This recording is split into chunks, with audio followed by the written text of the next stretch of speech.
Hello बच्चों। Last class में मैंने आपको रेजोनेंस कंप्लीट करा दिया था topic.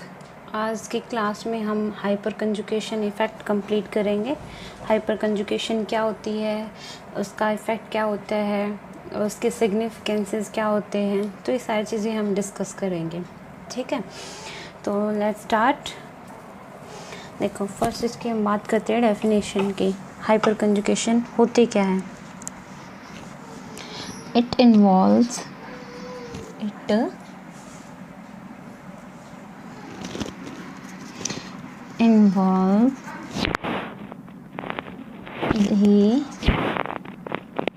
localization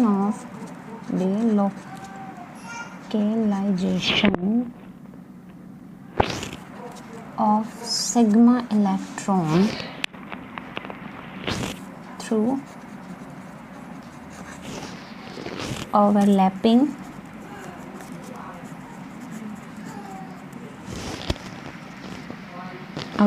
of p orbital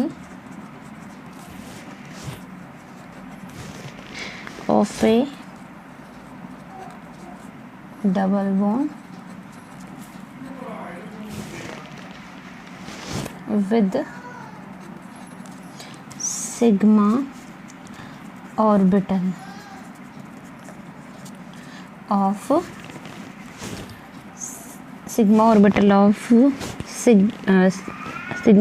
of adjacent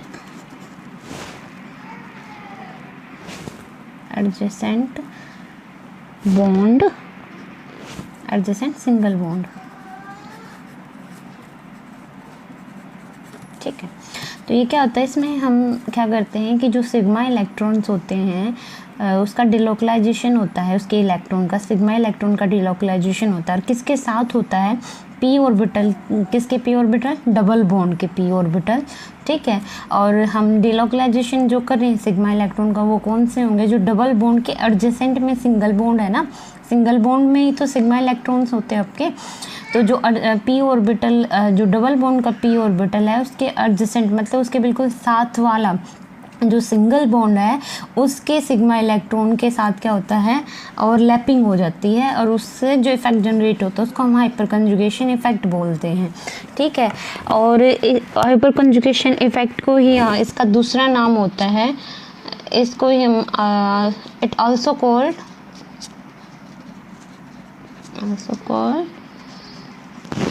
baker-Nathan effect. Baker-Nathan effect, और इसको एक और नाम देते हैं, या फिर आप इसको बोलते हैं no bond resonance. No bond resonance. ठीक है, आप इसको नो बॉन्ड रेजोनेंस भी बोलते हो। ये मैं बताऊंगी कि हम इसको नो बॉन्ड रेजोनेंस क्यों बोलते हैं, इसका रीज़न क्या है नो बॉन्ड रेजोनेंस बोलने का। ठीक है, पहले इसका एक बार हाइपर कंजुगेशन ड्रॉ करके दिखाती हूँ कि कैसे हम करेंगे इसको। तो हम स्टार्ट करते हैं। जैसे हमने क्या कहा है कि जो डबल बॉन्ड होगा उसके जो एडजेसेंट में जो सिंगल बॉन्ड होगा, ठीक है, उसके सिग्मा इलेक्ट्रॉन्स को हम करेंगे डिलोकलाइजेशन। तो इसमें होता क्या है कि ये कार्बन और हाइड्रोजन का जो सिंगल बॉन्ड है, ये इलेक्ट्रॉन यहाँ जाते हैं और ये इलेक्ट्रॉन यहाँ ट्रांसफ़र होंगे आपके। तो इससे आपकी क्या स्ट्रक्चर बनेगी? H positive. अब इनके बीच बॉन्ड नहीं रहना, ये इलेक्ट्रॉन तो यहाँ ट्रांसफ़र हो गए हैं आपके, यहाँ डबल बॉन्ड हो गया है, ये डबल वाला सिंगल में कन्वर्ट हो गया है, और ये जो पाई इलेक्ट्रॉन्स हैं यहाँ आए हैं, तो यहाँ पे क्या आ गया? नेगेटिव चार्ज आ गया आपका।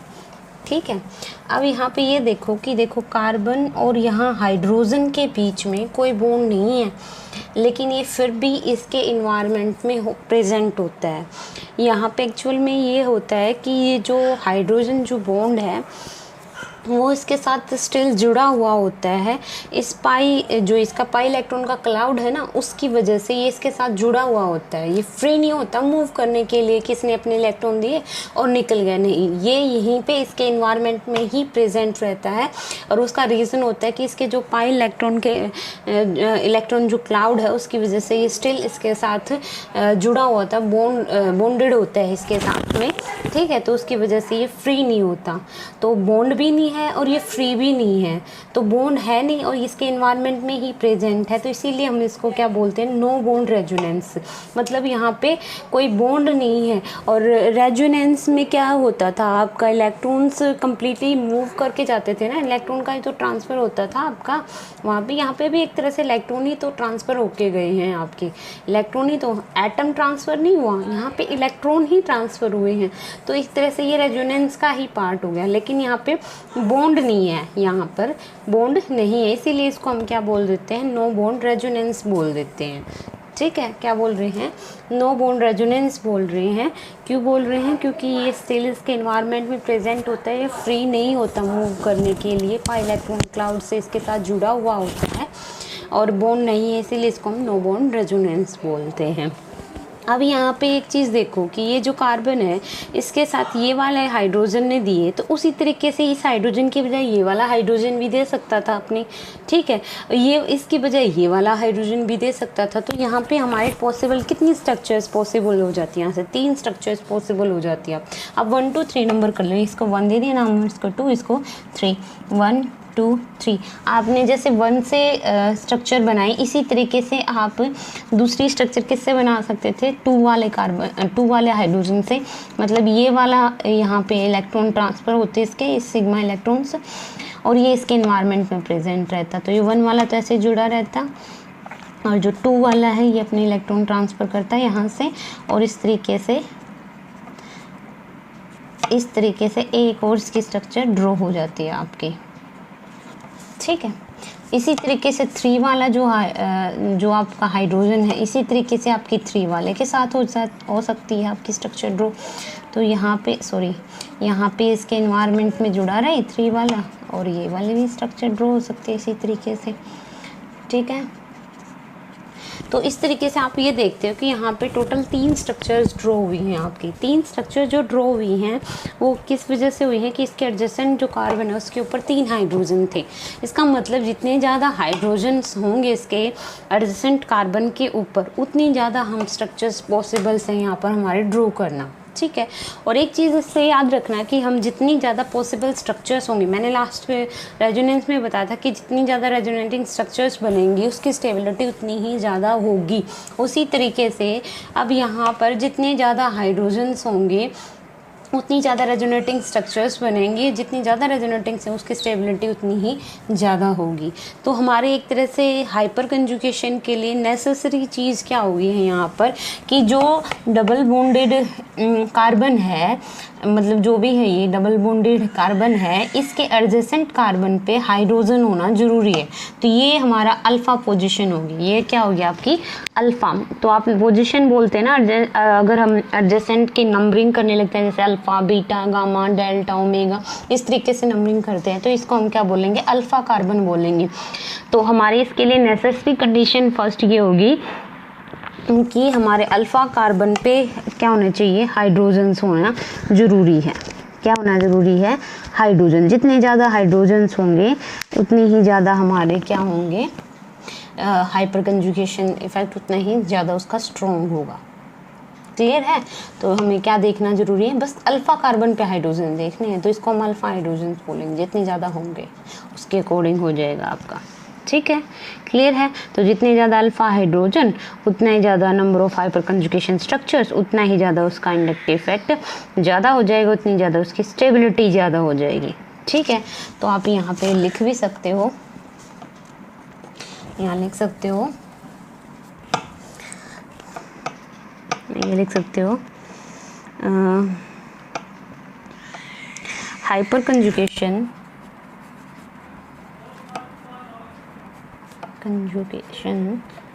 occur through hydrogen atom present on the carbon atom next to the double bond,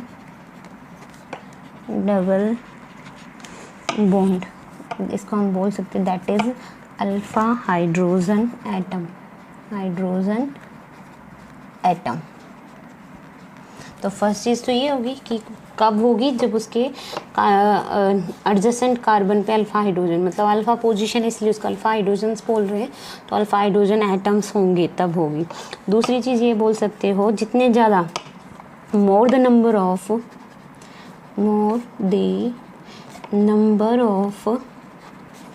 alpha hydrogen atom,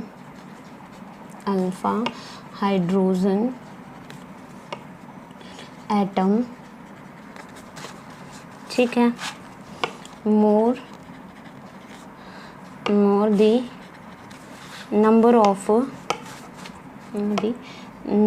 of hyperconjugation structures,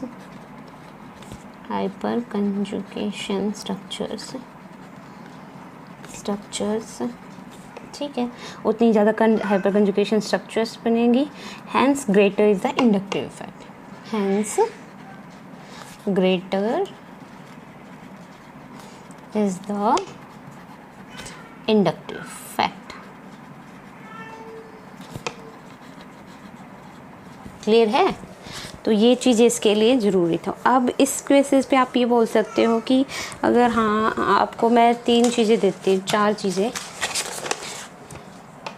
एक मैंने दिया मिथाइल ग्रुप, ठीक है, किसी के एडजेसेंट पोजीशन पे मिथाइल ग्रुप अटैच है, या फिर आपका secondary alkyl group present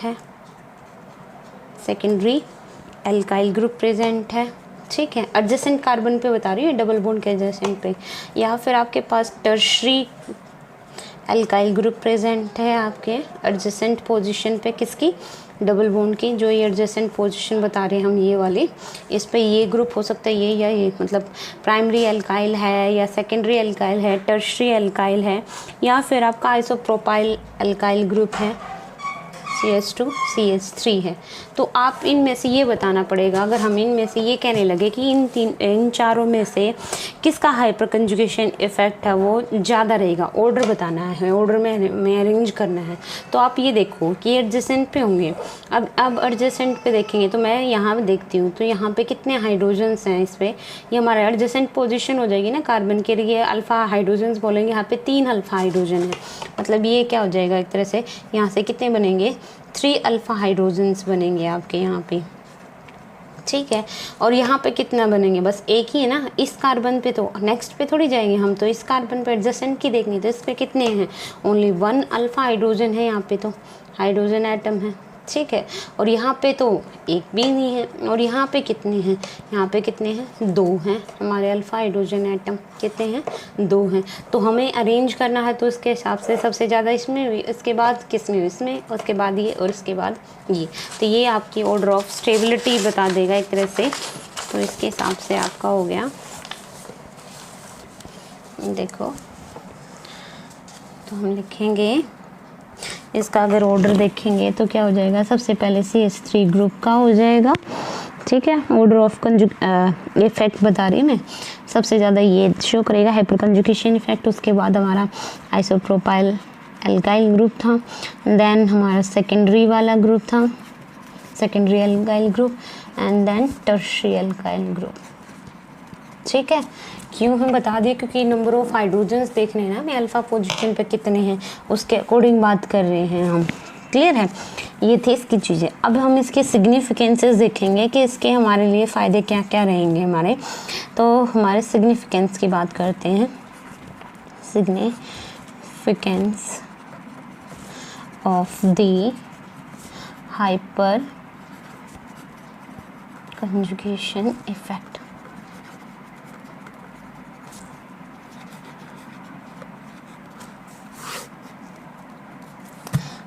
significance की बात करें, वैसे तो ये रेजोनेंस की बजाय हम देखते हैं, रेजोनेंस इफेक्ट की बजाय ये बहुत ज़्यादा वीक इफेक्ट होता है इन कंपैरेटिवली।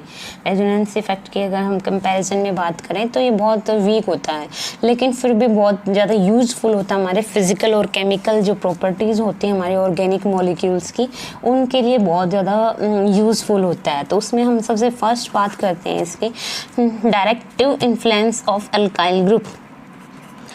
डायरेक्टिव influence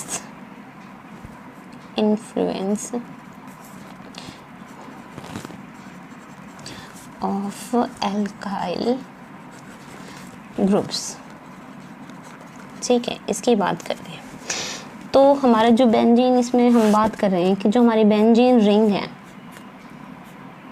ठीक है, अब ये बेंजीन रिंग है हमारी आपकी, तो इसमें हम कोई भी पोजीशन नहीं बोल सकते कि ऑर्थो क्या है, मेटा क्या है, पैरा क्या। लेकिन जैसे ही इस बेंजीन रिंग पे आप कोई भी ग्रुप अटैच कर देते हो, यहाँ पर क्या कर देते हो, ग्रुप अटैच कर देते हो, जैसे मिथाइल ग्रुप आपने अटैच कर दिया, ठीक है। तो जैसे ही आप ग्रुप अटैच करते हो ना, तो उसके कंपैरिजन में हम फिर पोजीशंस इसके नाम देते हैं पोजीशंस के। जो इस ग्रुप होता है उसके एडजेसेंट पोजीशन को बोलते हैं हम ऑर्थो। क्या बोलते हैं, ऑर्थो। उससे नेक्स्ट वाली पोजीशन को बोलते हैं मेटा, उससे नेक्स्ट वाली को बोलते हैं पैरा, ठीक है। ये फिर से वही हो जाएगी आपकी, ये मेटा पोजीशन हो जाएगी और ये क्या हो जाएगी आपकी ऑर्थो, क्योंकि ये और ये दोनों तो सेम ही है, कोई डिफरेंस नहीं है पोजीशंस में, ये भी दोनों सेम है, ये अलग हो गया आपकी। तो ये दोनों ऑर्थो कहलाएंगी, ये दोनों मेटा कहलाएंगी और ये वाली पोजीशन आपकी पैरा पोजीशन कहलाएगी।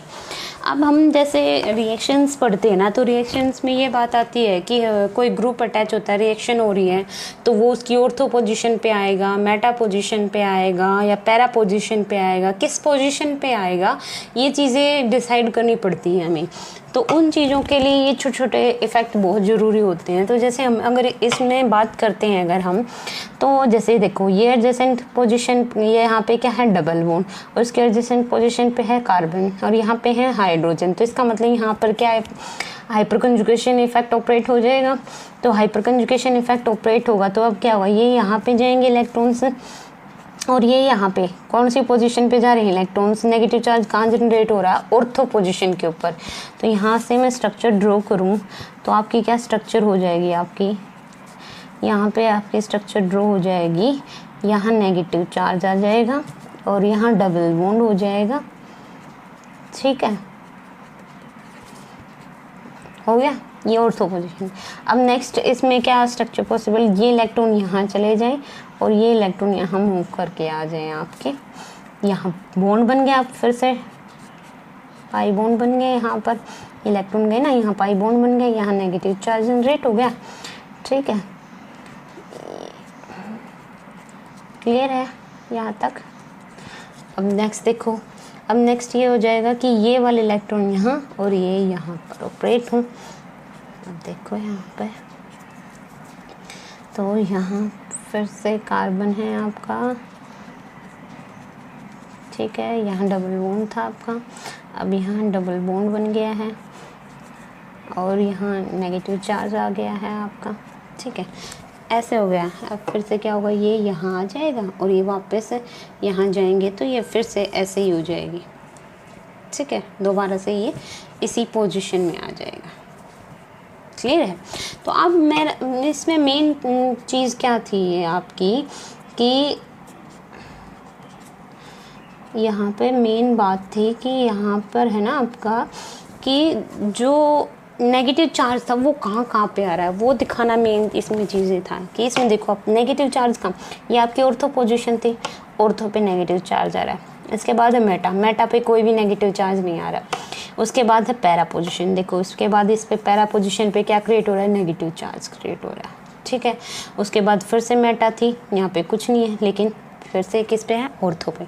तो यहाँ से हमें ये दिखा कि जो नेगेटिव चार्ज है वो कहाँ कहाँ पे आ रहा है, ऑर्थो पोजीशन पे आ रहा है और पैरा पोजीशन पे आ रहा है। ऑर्थो पे और पैरा पोजीशन पे नेगेटिव चार्ज जनरेट हो रहा है।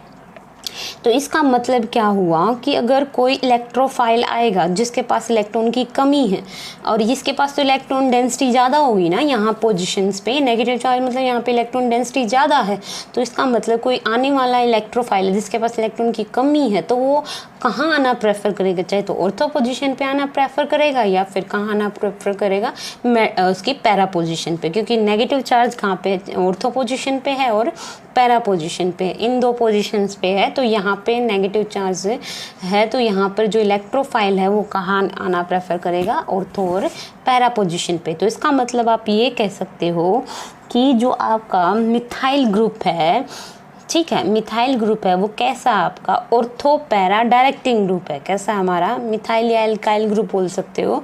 तो आपका जो अल्काइल ग्रुप है वो कैसा है, ऑर्थो और पैरा डायरेक्टिंग, क्योंकि जो इलेक्ट्रोफाइल आएगा वो कहाँ पे आएगा, ऑर्थो और पैरा पोजीशन पे, ठीक है। तो और एक ये चीज़ यहाँ देखो कि एक हाइड्रोजन से आपकी 3 स्ट्रक्चर्स बन रही हैं, तो 2 दूसरे से 3 और बनेंगी, तीसरे से 3 और बनेंगी, तो टोटल यहाँ पे 9 स्ट्रक्चर्स बन सकते हैं, पॉसिबल स्ट्रक्चर्स, ठीक है। 1 2 3, फिर दूसरे हाइड्रोजन से 3 और बनेंगे, फिर तीसरे हाइड्रोजन से 3 और बनेंगे, तो टोटल आपके 9 स्ट्रक्चर्स पॉसिबल हो सकते हैं यहाँ पर, ठीक है। क्लियर है। तो आप यहाँ पे लिखोगे as a result electron density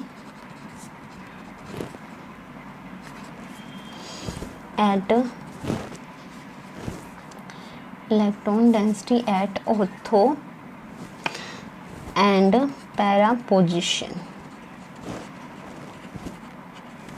with respect to methyl group। With respect to क्यों बोला है, क्योंकि जब तक यहाँ कोई ग्रुप नहीं होगा, इसमें कोई पोजीशन नहीं है, सब सारे एक जैसे कार्बन है, कोई ऑर्थोमेटा पोजीशन नहीं है जब तक यहाँ पे कोई ग्रुप नहीं अटैच है। तो यहाँ पर इसके कोरस्पॉन्डिंग हम बोल रहे हैं कि मिथाइल ग्रुप के कोरस्पॉन्डिंग जो ग्रुप आए इसके रिस्पेक्ट में हम बोल रहे हैं कि ये वाली ऑर्थो पोजीशन है, ये मेटा पोजीशन है, ये पैरा पोजीशन है आपकी, ठीक है। तो इसके with respect two methyl group, ठीक है। तो इस यहाँ पे क्या हो रही है, इंक्रीज हो रही है electron density in as a result electron density at ortho and para position with respect to alkyl group is increases, या इंक्रीज हो रही है। तो हैंस तो इसलिए द इलेक्ट्रोफाइल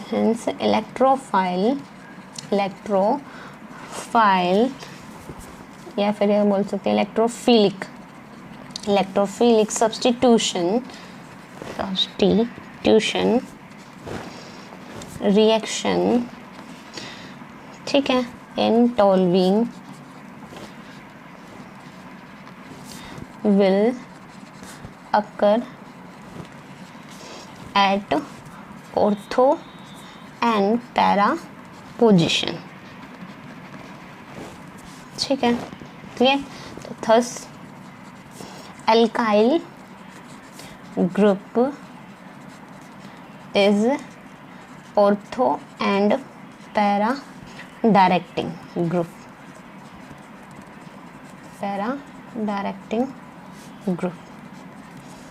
ठीक है। और यहाँ पे नाम आया ना टोल्विन, जो आपकी ये स्ट्रक्चर होती है, जब इसके ऊपर बेंजीन के ऊपर आपका मिथाइल है तो इसका नाम टोल्विन होता है। क्या नाम होता है, टोल्विन, ठीक है।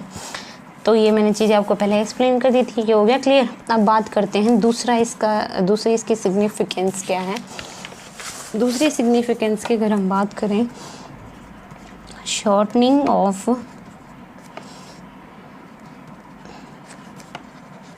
Carbon single bond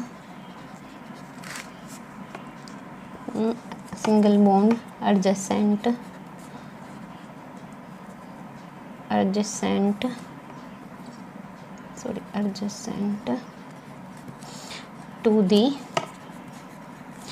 multiple bond, ठीक है। मल्टीपल बॉन्ड्स मतलब जो डबल बॉन्ड की है, मल्टीपल डबल बॉन्ड है, ट्रिपल बॉन्ड है, उसके एडजेसेंट जो कार्बन सिंगल बॉन्ड होता है वो शॉर्टिंग मतलब वो छोटा हो जाता है, ठीक है। वो छोटा क्यों हो जाता है, आपने ये देखा कि स्ट्रक्चर जो हम जैसे बना के देखते हैं,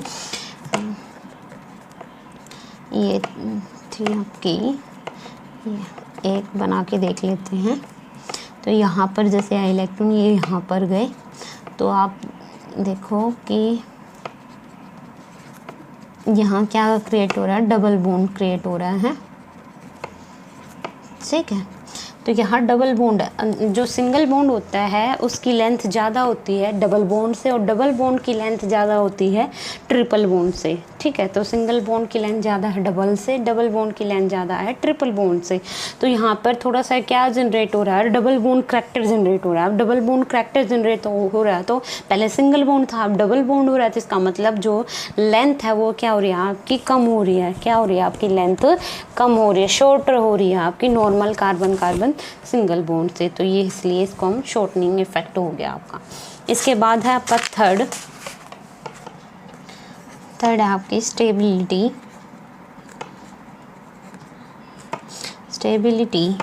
ऑफ एल्कीन, कि एल्कीन कैसे स्टेबल हो जाती है उसकी बात करते हैं। ओके, देखो ये एक तरह से एल्कीन ही तो थी आपकी ये। तो एल्कीन जो है, जैसे मैं लेती हूँ एल्कीन, यहाँ CH3 CH3 CH3। ठीक है, अब यहाँ पे स्टेबिलिटी की अगर बात करें, एक दूसरी और एल्कीन ले लेती हूँ मैं।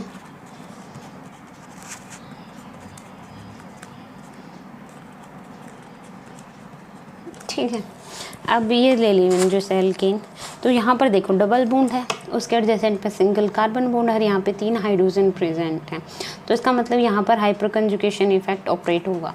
और हाइपर कंजुगेशन इफेक्ट 3 स्ट्रक्चर यहाँ से बनेंगे, इसी तरीके से 3 स्ट्रक्चर यहाँ से बन सकती हैं, 3 स्ट्रक्चर यहाँ से बन सकती हैं और 3 स्ट्रक्चर यहाँ से बन सकती है। टोटल इसके 12 स्ट्रक्चर्स बन सकती हैं।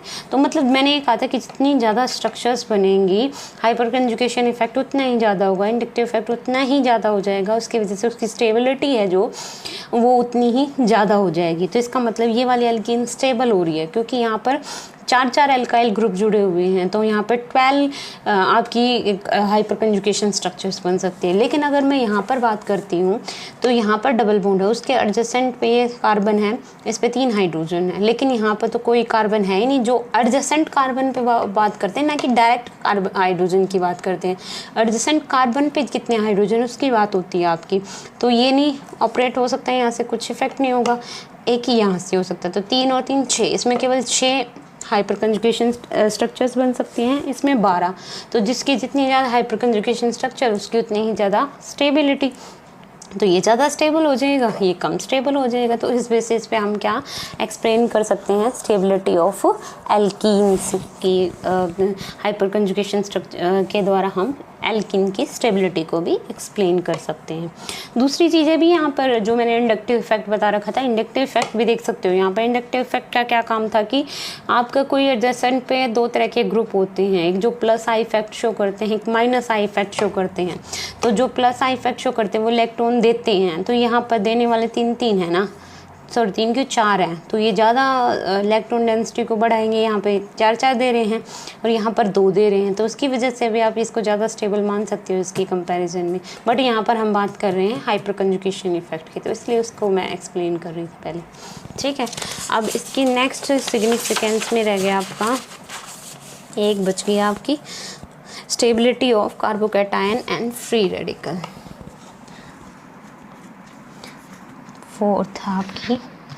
Fourth significant stability of carbocation and free radicals.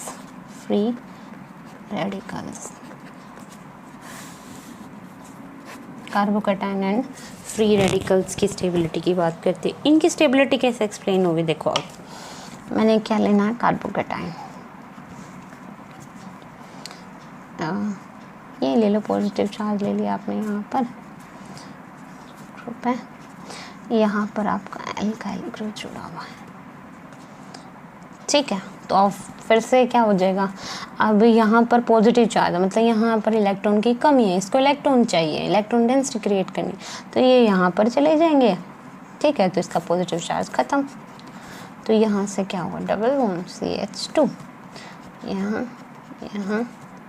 यहाँ पे ये, तो इस तरीके से ऐसे ये वाला हाइड्रोजन करेगा, ऐसे ये वाला हाइड्रोजन करेगा। ठीक है, तो ये इतनी इसको स्टेबलाइज कर रहे हैं। क्लियर है? तो इसलिए ये हमारे कार्बोकैटायन को स्टेबलाइज कर दिया इसने। उसी तरीके से मतलब यहाँ पर एक साइड था, इसी तरीके से आप ऐसे भी दूसरी स्ट्रक्चर ले सकते हो। जितने ज़्यादा आपके यहाँ पर हमें ये तो देखना है कि जितने ज़्यादा आपके यहाँ पे अल्काइल ग्रुप होंगे कार्बोकैटायन के लिए, उतनी ज़्यादा स्ट्रक्चर। देखो अब देखो ये वाला मैंने जो ग्रुप लिया था, यहाँ पर 3 स्ट्रक्चर इससे पॉसिबल हैं। अगर हम इसकी बात करें 3 स्ट्रक्चर इससे पॉसिबल, 3 इससे पॉसिबल, 3 इससे पॉसिबल, तो कितनी हुई टोटल? 9 कार्बोकैटायन की 9 हाइपरकंजुगेशन स्ट्रक्चर्स बन जाएंगी। ये कौन सा कार्बोकैटायन है? आपका टर्शरी कार्बोकैटायन है। ये आपका कार्बोकैटायन टर्शरी कैसे है कि हम ये देखते हैं कि जो कार्बन के साथ कितने एडजेसेंट कितने कार्बन जुड़े हुए हैं। इसके एडजेसेंट में कितने कार्बन? 1 2 3 कार्बन है एडजेसेंट में। तो जितने ज़्यादा एडजेसेंट में कार्बन होंगे, मतलब 3 कार्बन है तो टर्शरी कार्बोकैटायन, अगर 2 कार्बन जुड़े हुए हैं तो सेकेंडरी, अगर 1 कार्बन जुड़ा हुआ है तो प्राइमरी, उसको बोलते हैं हम कार्बोकैटायन। ऐसे ही कार्बोएनायन भी 3 कार्बन हैं तो टर्शरी कार्बोएनायन, 2 हैं तो सेकेंडरी कार्बोएनायन, और 1 है तो प्राइमरी कार्बोएनायन। ठीक है, रेडिकल्स भी इसी तरीके से बोलते हैं। मतलब हमें मेन ये है कि इसके ये देखना है इसके साथ डायरेक्ट जो एडजेसेंट हैं उसमें कार्बन कितने हैं। 3 है तो टर्शरी है, 2 है तो सेकेंडरी है, अगर 1 है तो प्राइमरी हो गया। कार्बोकैटायन है तो कार्बोकैटायन बोल देंगे, एनायन है तो एनायन बोल देंगे, अगर फ्री रेडिकल है तो फ्री रेडिकल बोल देंगे। बट यहाँ पे ये मेन देखो कि जो ये था इसमें कितनी 9, इसमें 9 स्ट्रक्चर्स बनेंगे हाइपर कंजुगेशन की, 3 इससे 3 इससे 3 इससे।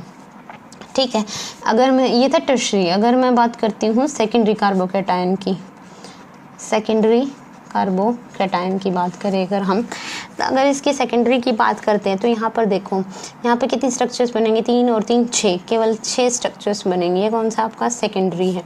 अगर हम बात करते हैं प्राइमरी की, जो हमने ऊपर वाला देखा था, तो इसमें कितनी पॉसिबल हैं? केवल ये 3 स्ट्रक्चर्स पॉसिबल हैं। ये आपका प्राइमरी है और 3 स्ट्रक्चर्स इसमें पॉसिबल हैं। तो यहाँ से अगर हम स्टेबिलिटी की बात करें कि प्राइमरी कार्बोकैटायन ज़्यादा स्टेबल होगा, सेकेंडरी कार्बोकैटायन ज़्यादा स्टेबल होगा, टर्शरी कार्बोकैटायन ज़्यादा स्टेबल होगा, तो हम यहाँ देख के बोल सकते हैं कि भी देखो सबसे ज़्यादा स्ट्रक्चर टर्शरी में बनी, जिसका मतलब टर्शरी कार्बोकैटायन सबसे ज़्यादा स्टेबल। तो मतलब ये कह सकते हो ये सबसे ज़्यादा स्टेबल इज, अब फिर secondary stable and then primary stable. Clear है? तो इस तरीके से हमने क्या एक्सप्लेन कर दी स्टेबिलिटी ऑफ कार्बोकैटायन। सेम बिल्कुल as it is free radical का बोलेंगे आप कि यहाँ पर बस कार्बोकैटायन के बजाय क्या आ जाएगा? यहाँ पे फ्री रेडिकल बन जाएगा। ठीक है, ये फ्री रेडिकल। आप इसकी स्ट्रक्चर्स को कैसे दिखाओगे?